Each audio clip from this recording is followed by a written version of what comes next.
Magandang buhay, walang humpay na pagluluto na naman itong ating gagawin mga langga. Sa araw na ito ay 3 putahe pala yung niluto namin. Para sa breakfast ay macaroni soup, itong tanghalian naman ay pinakbet at para naman sa merienda ay biko. O diba, umaga hanggang hapon din ang pagtatrabaho natin mga langga. So eto, tapos na tayo sa ating pakbet at syempre time na para i-deliver natin yan para sa lunchtime ng ating mga kapitbahay. Dito lang pala ito sa loob ng aming village, no? Kaya etong e-bike yung gamit ko para sa pag-deliver.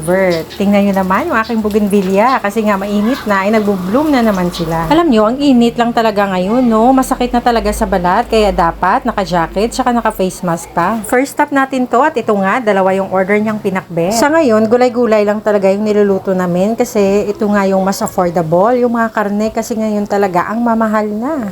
Pag magbenta ka man ng karne, siguro 80 pesos na yung pinakamababa mong pintahan niya. At ito nga, start na rin tayo sa biko since mainit, no? Meron ako dito mini electric fan. Alam nyo, super init na talaga, no? Pero mas lalong iinit yung pakiramdam mo, lalo na pag magluto ka talaga ng biko. Ang sarap talaga kainin yung mga kakanin, lalo na partner sa kape. Yun nga lang, maproseso talaga yung paggawa nito. Matagalan din yung paghahalo-halo mo ng gata para lang lumabas yung latik. Pagpaguran mo talaga muna yung paggawa nito before mo sila makain, no? Sulit naman, lalo na natapos mo na yung paggawa ng biko. Sold out pala yung biko na ginawa ko dito, mga langga. Akala nga namin ay matira para sa aming pangmerienda pero naubos pa rin pala. Kaya salamat sa mga kapitbahay na patuloy sa pag-order.